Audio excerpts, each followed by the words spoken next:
Where were you on B-Day? Where was I? Where was I? I was driving home from work. I was at field hockey practice. Vacation in the Philippines. I was flying. On an airplane. At home. Just watching TV.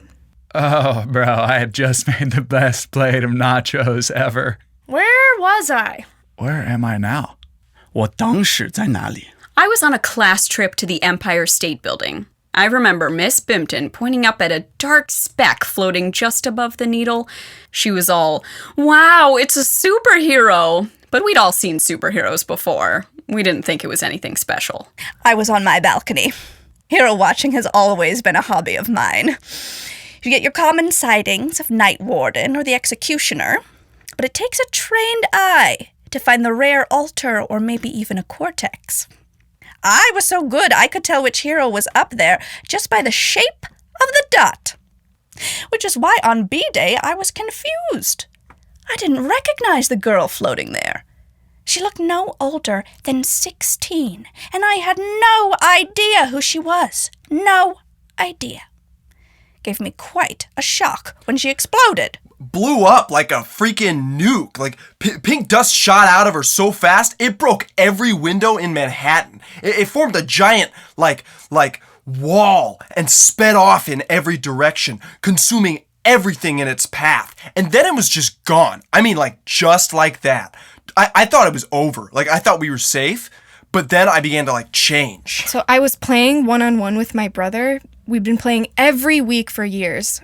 First to 1,000 wins gets Dad's car, and I was 15 wins away. It was game point when the Cascade caught us. It picked me up and slammed me against the pavement. It hurt like a mother, but it was my brother who started screaming. I wiped blood from my eyes, and I saw him writhing at mid-court. His limbs twisting, bones snapping, teeth sharpening, fur covering his back, new muscles ripping his clothes off. He crouched, panting, foam dripping from teeth the size of steak knives. I screamed, and he turned and charged me. 我当时在哪里? 我在把杂货放在我车里. Where was I?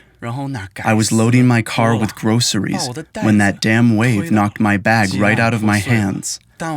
Eggs broke, getting yolk over everything. I bent down to pick up the bags and missed. I had started floating a few inches off the ground and was getting higher every second. I couldn't stop myself, so I grabbed my car door. I hung there, my feet dragging me into the sky, until I was able to pull myself into the trunk.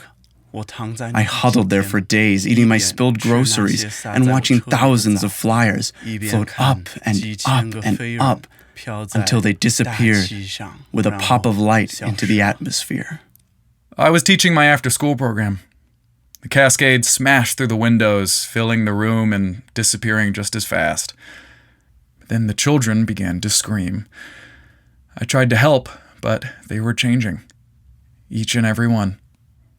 Some shot lasers from their eyes, others turned to beasts, some floated to the ceiling, and one aged from 8 years old to a teenager, to an adult, to an old man, and then keeled over and died right in front of me. I was powerless to stop it.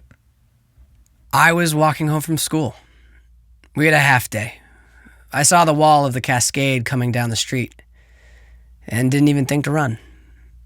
There was no escaping it, for any of us.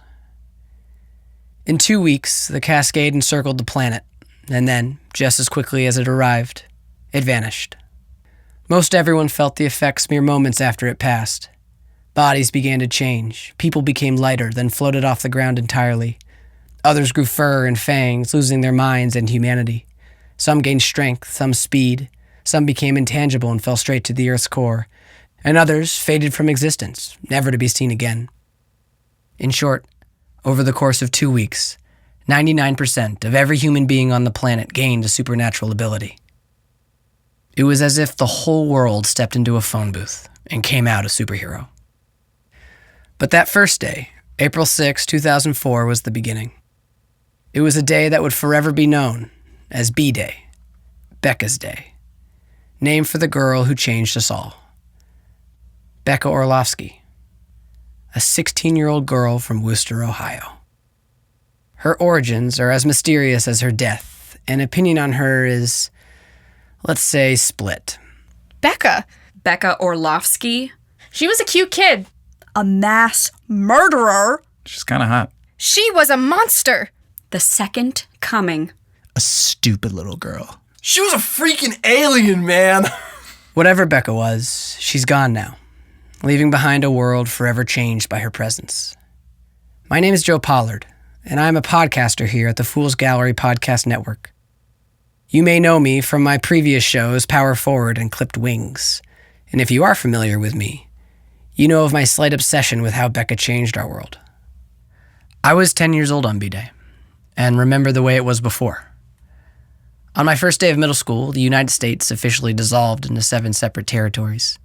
I told ghost stories about the LA Union on camping trips. I played Spin the Bottle as Manhattan was declared a no man's land. It seemed every day of my childhood was marked by some grand new discovery, some unexpected horror, or a new milestone in human evolution. I'm a child of the changing years, and I've become fascinated with the nature of that change. This new podcast, I'm proud to announce, will explore exactly that. I've traveled the world, collecting as many stories as I can, some inspiring, some funny, some heart-wrenching, and several horrific. But all, I believe, help explain the world we live in today. Because I don't know about you, but I need an explanation. My name is Joe Pollard. Let's step inside the phone booth.